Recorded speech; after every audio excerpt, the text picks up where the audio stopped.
What is going on, beautiful people? I am Lee Hammock, the diagnosed self aware narcissist known as mental illness, and welcome to another episode of A Narcissist Explains Live edition. We live and ready, hot and ready.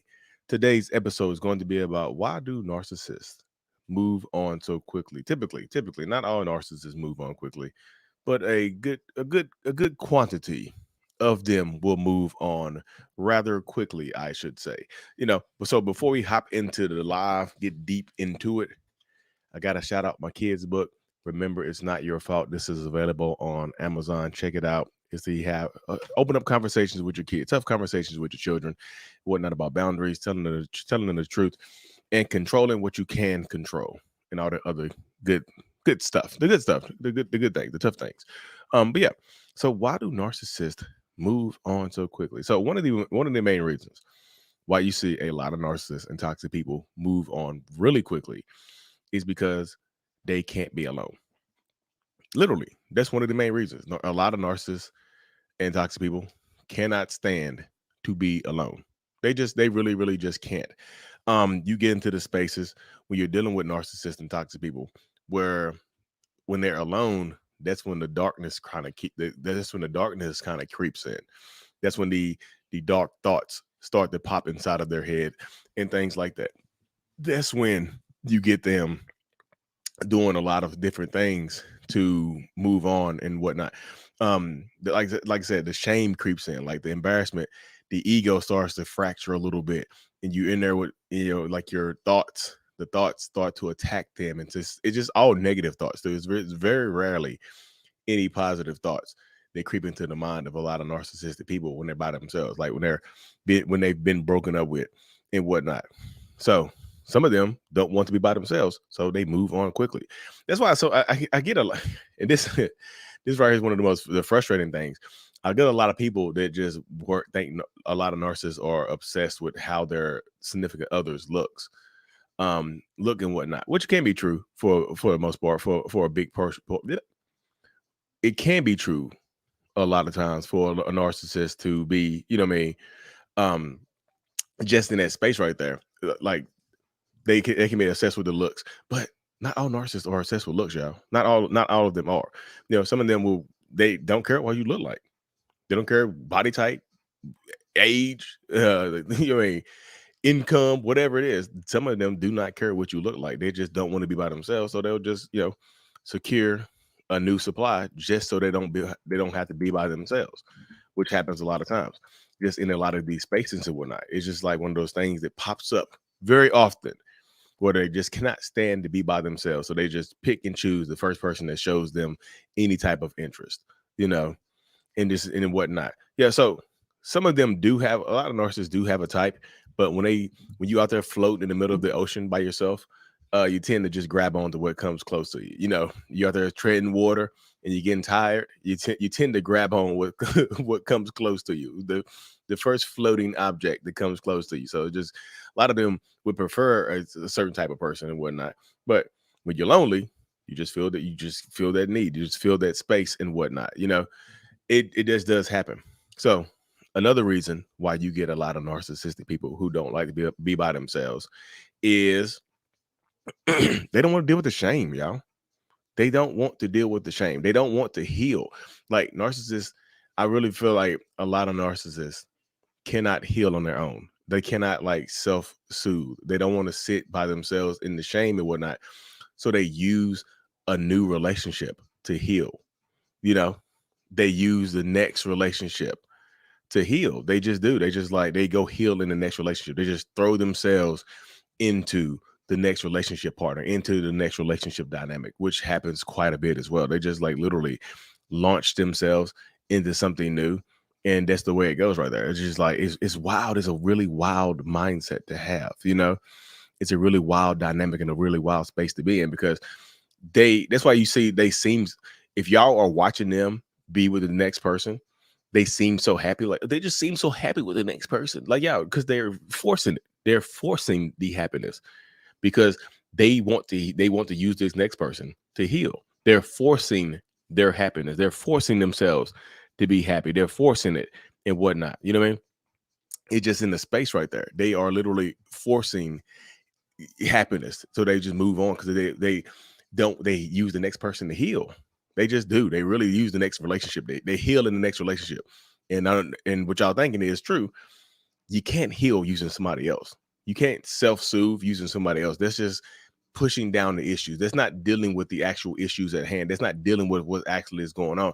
That's literally them pushing down, burying down the actual feelings, the hurt, the shame, the trauma, whatever it is, and they're not actually dealing with it. They're just repressing it and just trying to move forward to not have to deal with it and whatnot.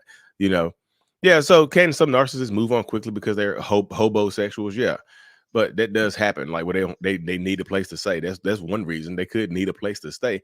But this is what I'll say this about the hobosexual, the narcissist that doesn't like. If y'all don't know what hobosexual is, it's a term that people use to describe people who are sleep with anything just for a place to live. You know, they don't have anything else to offer other than their body. They're pretty much homeless and things like that. But this is my thoughts on hobosexuals. Yeah, don't let people live with you that you don't know. That just don't have nothing to offer you. Like hobosexuals, let them be their let them live their hobo lives without the sexual part of it. Let them be hobos. Like why y'all giving up ass to people who have nothing to offer? That's wild to me. Why y'all letting strangers live with you? That's wild to me. You know, we can pick on them for being homosexuals, but y'all are here sleeping with them. So it's just like, you can pick on them like they're homosexual. Like y'all smashing them. You mean y'all having babies with them? Y'all just it's just we can pick on them, but it's just like why y'all you know what I mean? We can pick on them and whatnot. Yeah, some of them move on quickly because they need shelter, but it's just like it. They got nothing to offer, but y'all giving up some cheeks and let them clap and just it's just wild to me. It's like, oh, where do you live? Oh, I was hoping I could live with you because I just got kicked out of my apartment. Like what? Where you work? In between jobs right now. Okay, come live with me. What? Come on now.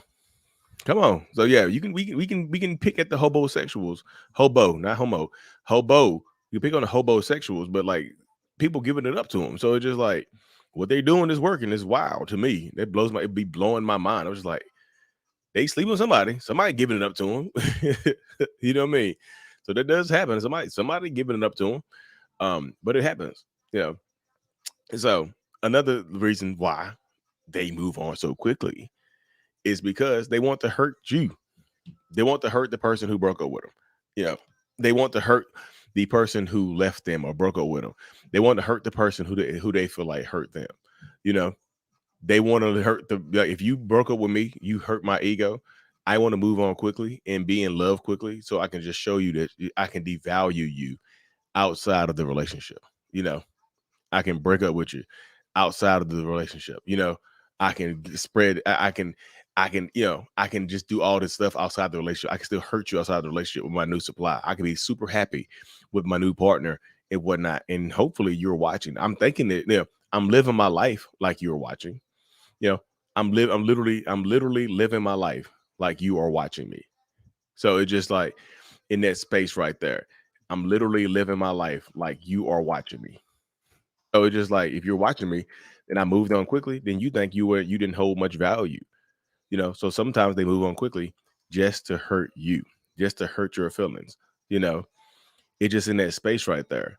It just falls into that. Like they move on so they can hurt you. It sounds weird. It really does say, it really does sound weird, but it's just like it's part of it. You know, they live their life like you are watching them, like you are not like I said, they live their life like you're watching them, and they want to hurt you. They want to make you feel like you were not worth much, you know, and just in that space right there. So it really is just wild, you know. That's part of the reasons why they move on so quickly. And as I tell people, yeah, and they move. Some of them move on quickly. And I saw people commented in the comment section and whatnot. Some of them move on quickly because they go back to their exes. They move on quickly, or they might break up with you and move on quickly with the old supply. The new supply can be can be an old supply, can be an ex of theirs. You might just be a placeholder and they go back to the old relationship. They might move on quickly with you, you know. They might move on quickly with you, but it's just like in that space, they might move on quickly with you, to make the ex jealous, and then the ex takes them back, and they move on. They move on quickly with the ex. So it's just in that space right there. You know what I mean? It's just wild right there. Yeah, it just it is wild, and it's in that space. So if you're dealing with a narcissistic person, that just move on quickly. So regardless of how fast they move on, y'all don't try not to take it personally if they move on quickly. Because so many people just blame themselves, and that's what the narcissistic person wants. They want you to start looking at yourself like you are the problem, and they look so happy with somebody else, so you start looking at yourself as the problem. Like, why couldn't they be happy with me? Because, oh, maybe I am the problem. Maybe my mind is working this way. Maybe I'm doing this right here. So that does happen a lot. You know what I mean? That does happen a bit. You know, like, see, this person's right here. Michaela said we moved out of our shared apartment, and he was back with her the next day. So we're right back to the ex. Sometimes they move back to the ex. You know, they move right back to the ex, and that happens right there. So sometimes the new supply is the old supply. Sometimes they move on. They move on quickly to catch. Like, sometimes they move on quickly from you because their new person, or the person that they have their eye on right now, becomes single, and they don't. There's only like a little small space in there. So like, I gotta leave you to be with this person before somebody else snatches them up. You know, that happens as well. That happens as well. Like, the new person that they had their eye on just became single. You know, so it's just like, oh, I gotta try. I gotta hop on this right now. So they move on quickly with that new person, and they love on the new person. That's why I tell people, if they break up with you and move on quickly, yeah, I know it's easier said than done, especially if you have time involved with them. It's easier said than done to just kind of get out of the relationship, to get over it. Don't try not to take it personally though, because it's less about you and more about themselves.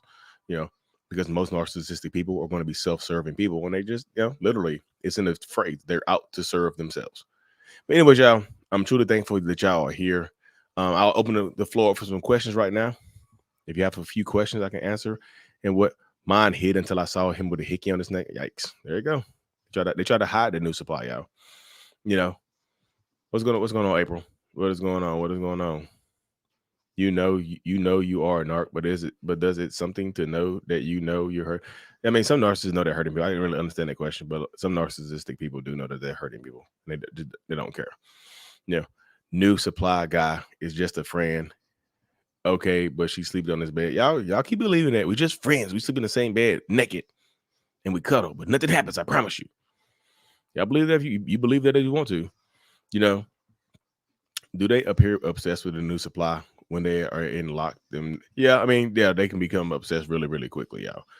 They can become really obsessed really quickly with the new supply.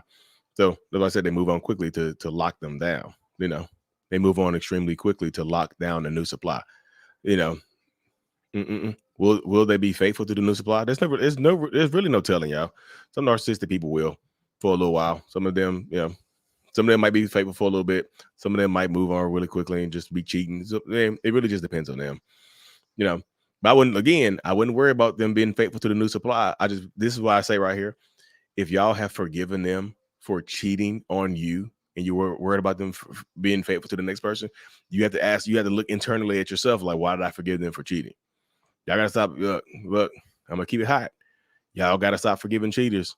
I just know everybody has their own say so with this, but y'all have got to stop forgiving cheaters so easily and so much. Like, it just be blowing my mind. And then y'all ask, like, are they gonna be faithful to the next person? Why are you worried about the next person? We're looking at you.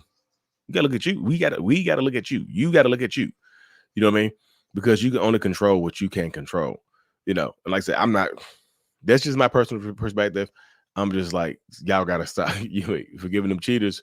I've been telling you, well, that'll get your feelings hurt, because you're gonna forgive them and they're gonna leave you for somebody else. So you be like, no, I forgave you. And I'm like, well, you didn't have to do that. I wouldn't have forgave you if you'd have cheated on me, you know. So it is just a different space to be in, y'all. Yeah. So my podcast, yeah, if y'all worry about my podcast name is called The Narcissist Code, y'all. It's everywhere podcasts are located at. Anyways, y'all, I had to hop over here. Tomorrow night, I'll be live tomorrow night at 9 p.m. Eastern Standard Time for my YouTube show, Waving the Red Flag. Tomorrow, we're talking about hoovering in a toxic relationship, hoovering by narcissists. How do narcissists suck you back into a relationship? You know, how do narcissists get you back into a relationship? We're going to be talking about hoovering. So, if y'all want to be on the show tomorrow, or send a story in, it'd be live on YouTube and Facebook tomorrow night, y'all, 9 p.m. Eastern Standard Time. If y'all want to be on the show, I said, if you want to send your story in, you can send in the voicemail question right here to the voicemail number scrolling across the bottom of the screen, or you can send in an email, even the red flag show. You can send an email into waving the red flag show with your hoovering story. And I put the email in the comment section, y'all. Waving the red flag show at gmail.com. Send in how did you get sucked back into a relationship with a narcissist? How did you get sucked back in? I hoovered my narc. Well, that's called the reverse hoover. So we'll be talking about that tomorrow night. Lee, can you do a show on tit for tat? Like, what do you mean tit for tat? Like, what do they do? I mean, we can try. Just shoot shoot me an email about what you mean by tit for tat. We'll talk about it. We'll chat about it. He hasn't talked to me since then and didn't even tell me we were broken up. What, did I miss something? What did you say? Y'all gotta stop splitting the questions up, okay? Because there's a lot of people asking questions. I had a boyfriend who was the father of my child. He seemed narcissistic. I told him one day to please not play with the baby so rough. And you haven't talked to him since then? I mean, I would just say, if he's playing with the baby rough to hurt the baby, keep him away from the baby if possible, or just monitor him. That could be scary, y'all. But anyway, y'all, thank you for tuning in. Like I said, if y'all want to check out my kids' book, it's called Remember It's Not Your Fault.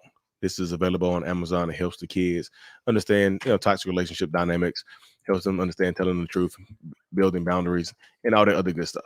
Anyway, y'all, I truly appreciate every single one of y'all tuning in tonight. See y'all tomorrow night at 9 p.m. Eastern Standard Time. Big show. Got some good guests. Got some good voicemails. I'm going to break down a lot of stuff tomorrow. I appreciate every single one of y'all. I'm out. Peace.